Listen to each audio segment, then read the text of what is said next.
Hi everyone. I'm really hoping this is working. So, anyone, if you can hear me, can you pop something in the chat or post on my Twitter feed? As you probably worked out, I've never done this before, so this is going to be fun. If any of my friends are watching and you actually can't hear a word I'm saying, please text me immediately. Otherwise, I'm going to look silly.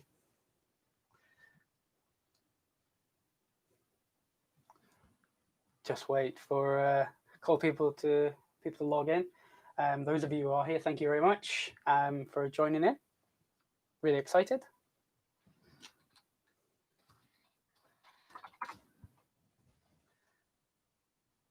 And you can engage with the book launch on Twitter using the hashtag WarBodies hashtag that will come straight through. Thank you so much for someone saying that they can hear me. That's wonderful. That was a big nerves, and just as people join, I'll start off with a story of my ineptitude, which is that literally 10 minutes before this started, I deleted the original link.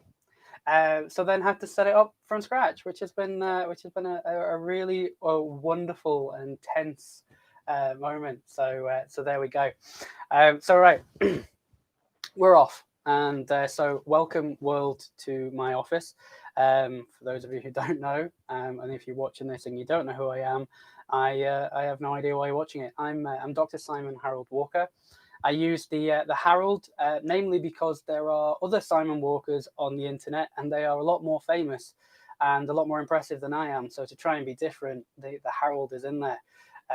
So I'm Dr. Walker, and I'm really excited to be streaming this and be talking to you because, I wrote a book, which I'm ridiculously excited about. And if you've been anywhere near my Twitter feed, my Facebook, or literally any way for me to communicate with you, you would have seen that I've been, bombarding you. So I'm going to start off with a wee confession. This is my book, but unfortunately, it's not actually a book, namely because of COVID. I haven't received my book yet, which was a bit devastating. So instead, I created a Kindle cover with my book on it, which I can't work out is whether it's the most arrogant thing I've ever done or genius to make it look like I have a book. So here we go. And we'll be talking about that. I'll pop that there just in case. The book WarBodies is available from all the links. So if you're looking to purchase that, please do, and you can get it from the Bloomsbury link. You can get it from Amazon, and at the moment there's up to 40% off on Bloomsbury for the book for a digital and hard copy. And I'm not sure that's a good thing or a bad thing. Launch day and it nearly drops half price, but let's say it's a good thing. Let's call it a good thing. So. Who am I? Obviously, told you who I am, Simon. I'm a military medical historian and a historical suicidologist. This book really focuses on my earlier research that I did during my PhD, which I finished in 2018. And my PhD was focused on military bodies. It's always a fun thing to look at. But I focused on, in the First World War, the male British body, particularly soldiers, almost exclusively soldiers, otherwise the book's got the wrong title. Anyway, and I focused on how soldiers were created, on how they were transformed, and how they were controlled. I looked at elements such as resistance and how men kind of battled back against the government, against the culture of the First World War. The book follows a kind of loose thematic narrative, as in it starts off in that recruitment beginnings, and it talks about the whole issue of patriotism and the sexy uniform and getting involved, and this rush to colours from 1914. Sorry, I'm not getting distracted by different things. This is a lot more difficult than I thought it would be. Just bear with me and forgive me for my rubbishness. So from 1914, you've got this kind of rush to colours, and which kind of tapers away in early 1915. And the book kind of considers that, looks at propaganda, and it looks at some wonderful posters, some great pictures of posters in there, and talks about the difference between the civilian man and the military man. And how they're presented. The military man's much more masculine and rugged, and I don't know why I'm doing that, because no amount of that is going to make me sound or seem rugged. But we can live in hope. And then it kind of moves on to expectations of the war, of soldiers, kind of men, be they conscripts, be they territorials, be they volunteers, or be they actual people who were in service beforehand. Their expectations shift as the First World War kind of drags on. And that's where the book kind of shifts into training. And, there's a lot of stuff on training, which has been pulled from a large archive of sources, and also from some fantastic works. This is my book, and I'm really proud of it, but I recognize it's built on the shoulders of some absolute giants. And I'm so thankful to, people like Professor Burke and Dr. Mayhew, and Dr. Silby, and Professor Meyer, and so on and so forth. I could sit here and name all of you all night, but I'm not going to do that because this is about me. Yeah. So sorry. But seriously, there's a lot of stuff in there that's been built, and the training. I think the training is really interesting. And within the book, you've got men who are excited to be training. They've got their uniform and they're kind of setting into it, and then suddenly the experience that they're living is nowhere near the experience that they thought they were perhaps going to be living. And you've got everything from in the early stages of the war, you've got men who are sleeping on floors, or they're sleeping outside, and you've got these wonderful stories about men who can negotiate their way into more comfortable places to stay. You've got a story of a particular soldier who is discussing how he's kind of negotiated with some officers, so they kind of him and his mate bed down in the officers' barracks, because they don't want to sleep outside in the tent, so they don't. Other soldiers get to stay at home, which is just really random, and some complain about it. It's like, no, this is not what I signed up for. I'm ready to go, and here I am back at home. Some of them get to stay in hotels, and all these different stories tell a different kind of understanding of the First World War and what it was like in those early moments. And as the war progresses, that kind of settles down a little bit more. And then also the training stuff, the second chapter, which I really enjoyed, was there's all this talk about the push and pull between the men, the individual men, or groups of men, particularly like the PALS battalions, your men who kind of rush to colours, and the military, who by this point have been used to men they could condition really quickly. And you get these wonderful stories of resistance, where you've got an entire battalion of Welsh miners who refuse to fall out, as in they refuse to go on parade because one of their number was physically assaulted by a training officer, and so they're just full protest, like, no, we're not going to turn up. And it's almost unimaginable to the British military to suddenly have this level of insurrection, and usually that would be dealt with harsh reprisals, and in certain cases it is. But for the war is early start, and this is early 1915. We need as many men on the front line as possible, and so the militaries are almost faced with this impossible choice as they've got to choose between punishing and then possibly losing these men, or acquiescing and losing face and authority. And how they get around that is they promote the trainer to somewhere else. It's just a fascinating way of kind of maintaining the peace.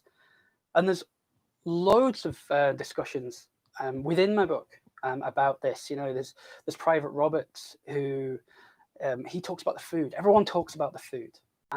Like the food, if you can find a if you can find a First World War diary or testimony or oral history that doesn't mention food, I am fairly sure that the Imperial War Museum will give you some kind of award. Now, just to be clear, I literally can't say they will, and that is not a binding contract. But if they won't, I will. You know, banana or something. I'm sure I can share something with you. But you know, it's in every testimony, it's in every diary. You know, somebody talks about the food at some point. The food's either good or it's bad or it's not there. And Roberts leads this tiny rebellion because the coffee, the chocolate, the tea, they all taste like petrol. And it's really, you know, it's fascinating how they kind of like they parade around the training camp. And then an officer comes out and says, "Well, what are you doing?" And it's like, "Well, we want better food, and like get back to your barracks, and you know there'll be massive reprisals, and it's going to be a huge issue." And actually, what happens is the following day the food improves. There's no more moldy bread. Nobody really talks about it.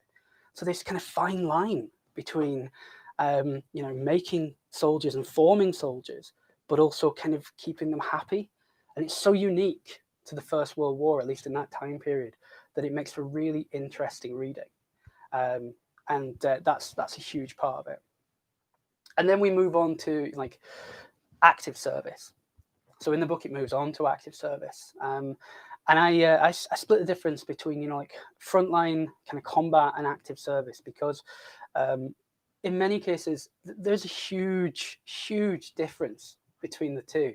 There's a huge difference in the way that people that these men act and they behave and they live. You know, you've got the whole Blackadder thing, which has permeated our culture, and there's no way to talk about the First World War without mentioning it at least once, in that they just live there permanently, and it's so not true. And those of us who have studied the First World War and are boring themselves by watching me stumble through this know it's not true, because you know they're pulled off the line, they're put forward to the line. You know, they're on rotation often within 3 weeks. And then they'll spend time just behind the lines, and then they'll have times like well away from the lines, and you know they also get leave.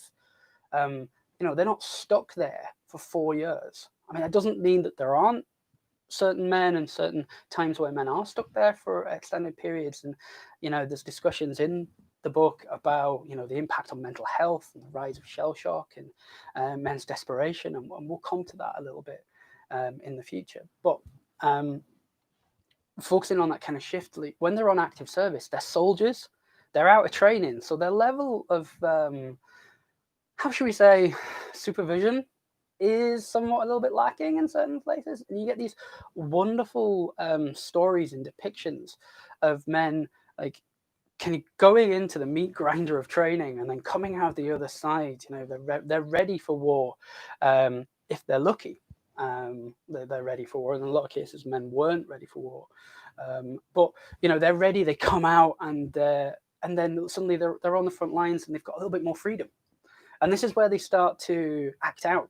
In some cases, you know, you've got poaching going on to go and secure food, and there's stories in France of them wandering into like French villages and so forth, and you know, grabbing chickens, which is a capital offence.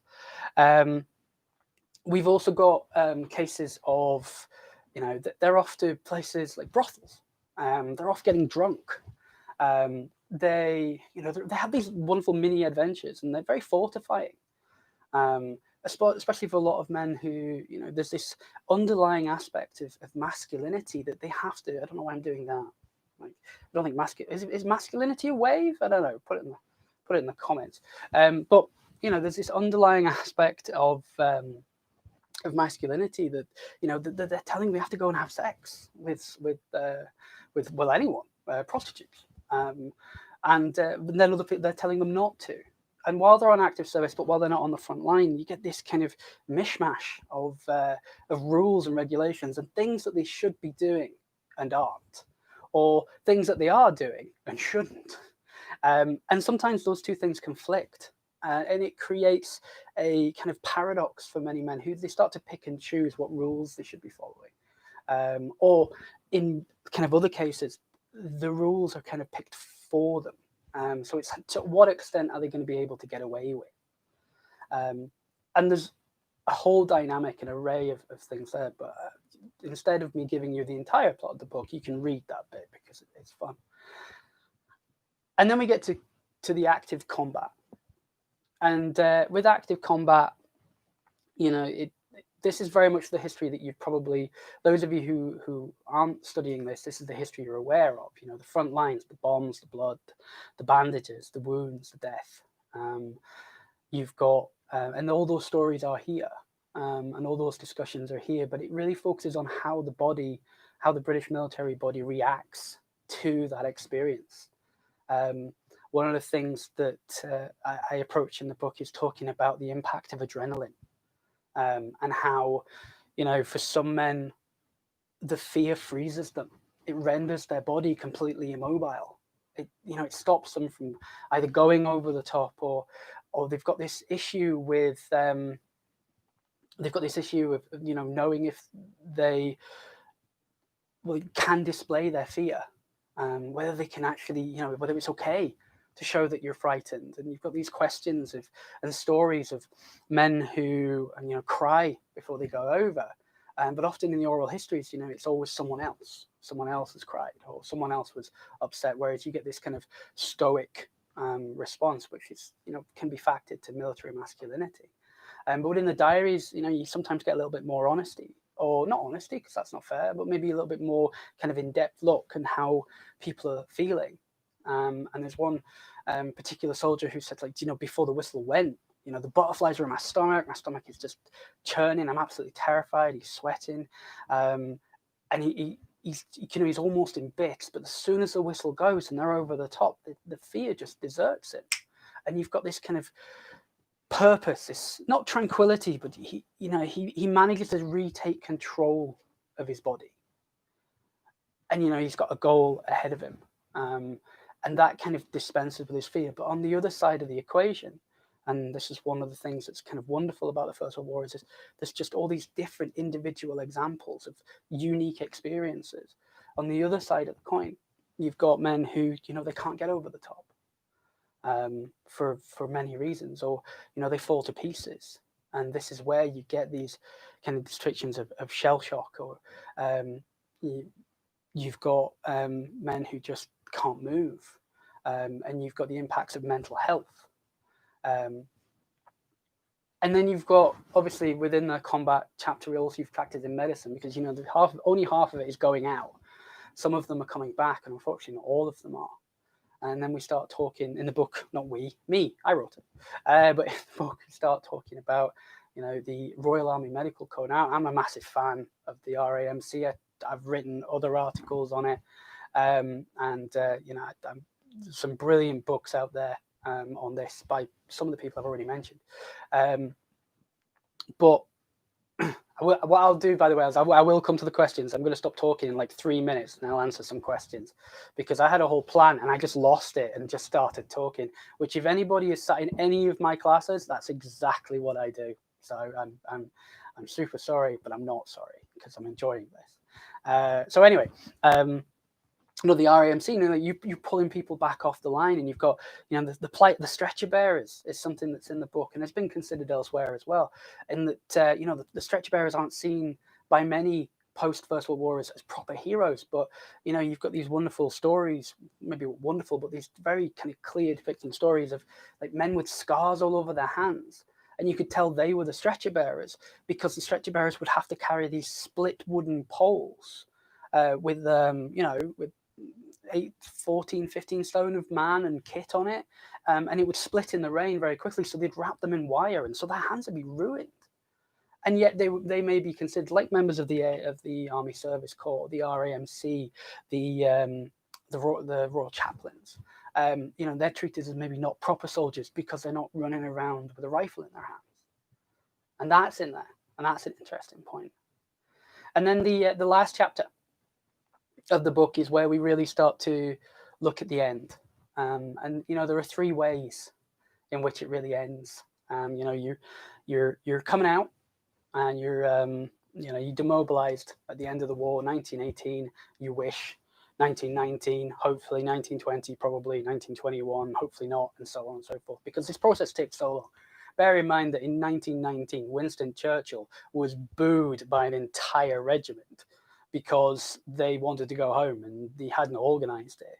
And they're doing that in the middle of a pandemic as well, which, you know, there's links. I'm not really looking to talk about COVID, but, you know, there's a link there, and there's a lot of anger and fear about that as well. And we've also got the you know, you've got a wonderful story of soldiers who rang Buckingham Palace and said that if the king didn't arrange for them to go home, they were going to blow it up, which is nonsense, but wonderful, wonderful story. And this desperation to get home, and all the tricks and dealings that men are doing to get home. And then you've got the ones who came home wounded. So you've got that kind of process from the front line through the RAMC, you know, to the field, to the I've lost it, the first aid tents, and then, you know, the hospitals, and that kind of that kind of contest between, are you going back, are you going home? You've got the issue of men who allow themselves to become ill. You've got malingering. You've also got the question of, you know, people being shot for cowardice, which fits into the mental health and the shell shock. You've also got the effect on men themselves, that psychological effect of their bodies no longer being operable or useful. A story that an account that I use a lot in my work now, in the research that I'm pursuing at the moment, which is into military suicide. It's a story of Harry Green, who in 1917, having been wounded out of the Royal Army Medical Corps, he completed suicide on a rail track back in the UK because he'd been wounded out. They wouldn't let him back in, even though he tried. And within his suicide note, he explained that he was now a burden to the state. He was no longer useful to the army. He couldn't fight. He felt he couldn't work. So he had no purpose. So he completed suicide. And this story is something that kind of comes up more than you would probably think. And then there's the whole arguments over, you know, can they get a pension, and this commodification of the body, and how much is an arm actually worth, you know, in pensions and so forth. And then we've got those who didn't return at all.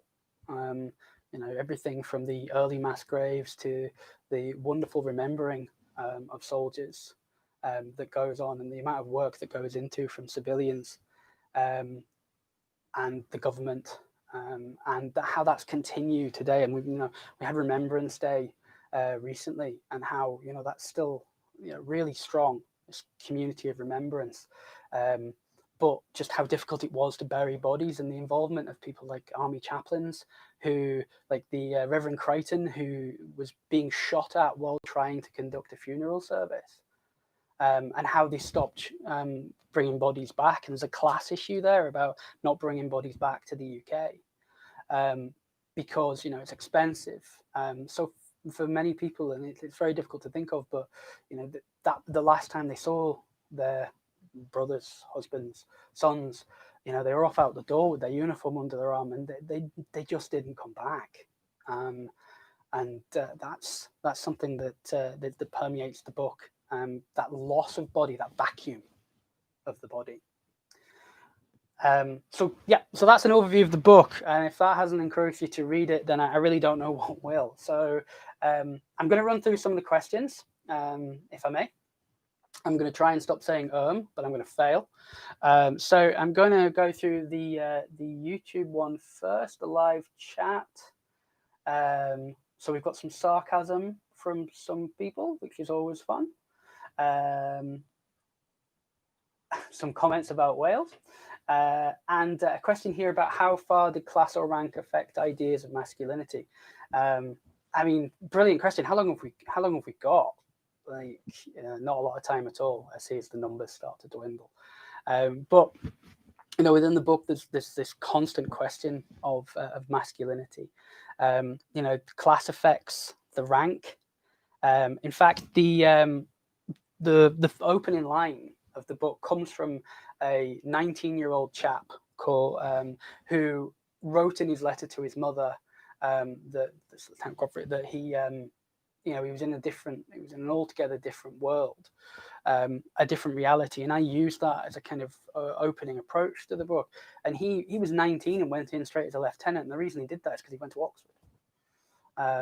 and you've got these different kind of varieties of masculinity, which are kind of very stringently linked to class, in terms of the way that men put themselves forward. From the kind of working class perspective, it's all about being able to get in and do your bit. And then you get all these issues with men who fail the physical assessments. We go back to the kind of enlistment and the contest of trying to get in and cheating your way in. I talked a couple of days ago on Twitter about Private Buffy, who was told by a recruiting sergeant, bugger off and go home and get your mom to change your nappy because there's no way you're getting in. And there's stories of recruitment sergeants who are like, yeah, get yourself into the artillery, that's where you're going to get the best uniform, and you're going to get all the medals, and you're going to get all the girls, and all of this kind of underlying this notion of masculinity. I think class is a high identifier in terms of rank. As I said, there are different elements of masculinity, but I wouldn't really say it was really affecting ideas. I would probably say it was the other way around. Like it helped people. This is what happens when you think on the spot. Could you not send me that earlier? But this is what happens when you kind of have to kind of embody that ideal image of the soldier. And what it takes to be a masculine man. And bear in mind, of course, that throughout the entirety of the end of the 19th century, there's been this push to masculinize militarism. Men are training. You've got schoolboys marching up and down. You've got the soldier heroes. You've got these wonderful kind of paintings, dramatic paintings of the British soldier. And we've gone from, in the 1850s, with a soldier, getting a letter from his mum saying, look, I would rather you were dead than in a red coat. You've gone from Wellington's scum of the earth to these kind of heroes, these, big muscly men fighting for the empire, the soldiers of empire in the First World War. And that's an incredible transformation. I'm going to switch to Twitter. Okay, so the question here is, we've got on Twitter, we're saying people are saying like, don't eat the food. Oh, on the subject of the food, you're on my YouTube channel at the moment. This is Feeding Under Fire, where I cook First World War food and feed it to unwilling people. And it's hilarious. So if you fancy some, tripe for breakfast, or what was it? The rum eggs, which was absolutely disgusting. Then yeah, absolutely get yourself involved. So going to talk about the brothels. Comment on Twitter, absolutely brilliant. The oral history is very true about the brothels. And I hope you don't mind if I say Tara Finn, fantastic academic researching this, and the point that she's making is absolutely brilliant. That brothels were often something someone else did. However, there's also a kind of touch of humor and camaraderie in the oral histories and in the diaries. I went to a brothel, it was a bit of fun. But there's also those who went to the brothels and kind of lied about it, or lied about going to the brothels. And that's just talking about heterosexuality, because in the book as well, I also talk about homosexuality and how it fit, and how homosexual men in the First World War, they had to be very careful with their bodies. And who they kind of showed what they considered their kind of true self to. And how there's the heartbreaking story in my book about one sergeant who's forced to give up another homosexual sergeant in order to protect himself. So that's an important point as well. Okay, so what other questions? Somebody's asked me about a publisher. So that's, I wish I could have asked that question before. Honestly, I found a publisher because I took recommendations from colleagues and friends, and then I went and then applied to them. It's how I got the publisher for this book, which is through Bloomsbury, and it's how I got my publisher for the next book, which is through Palgrave Macmillan. And I'm going to thank you all for your questions, and I'll continue to answer them on Twitter. But I'm going to finish up soon because you've listened to me enough. But I'm going to finish up by, first of all, saying that, this book is an incredible moment for me. It's really kind of, yeah, I think you can probably tell that. And it's also kind of led me to my next research, which is military suicide, for which I'm writing a book to come out in 2023 on, British military suicide. And, I'm desperately hunting for funding. So if any of you's got funding, give me funding. But it's a really important focus for me. And this book and this research began that process, because in here, this is where I first found a suicide note written by a soldier from a trench. And it's the only one I've ever found.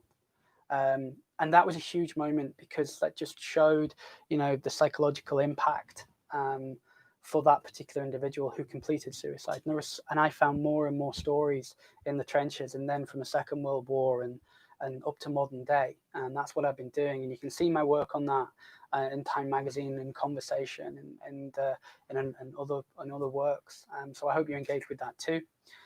And I just wanted to end by saying thank you to you all for coming to the stream. I have no idea how I was supposed to do this, so hopefully this was okay. If not, don't tell me. And I want to thank everyone who kind of supported me, the academics who worked with me, like Dr. Newlands, Professor Smith, Professor Mills, Dr. Mayhew, Professor Burke. These are just a small number, but your input has been invaluable, and I really appreciate it. And then friends and family who, I'm not going to name all of you, but my fiance Emily, who's been really, really supportive, so supportive that she had to work right now and actually isn't watching this. So I'm maybe on the hunt for a new one, but who knows. But so many people have shared the video. So many people have tuned in and commented. So many people have been on Twitter and on Facebook, and I've annoyed everyone. And I never thought I'd get this far. From someone with no qualifications to having a book, to trying to build an academic career, and I've only managed to do that because of you people. So thank you very, very much. Right. That's me. I'm going to go. If I haven't answered your questions, it's either because I'll do it afterwards or because I'm related to you, Wolfbane, and I know you're deliberately being difficult, and you've done that across the world, which is a new level of trolling. So thank you so much for joining in, and read my book. Thanks, guys. Yes.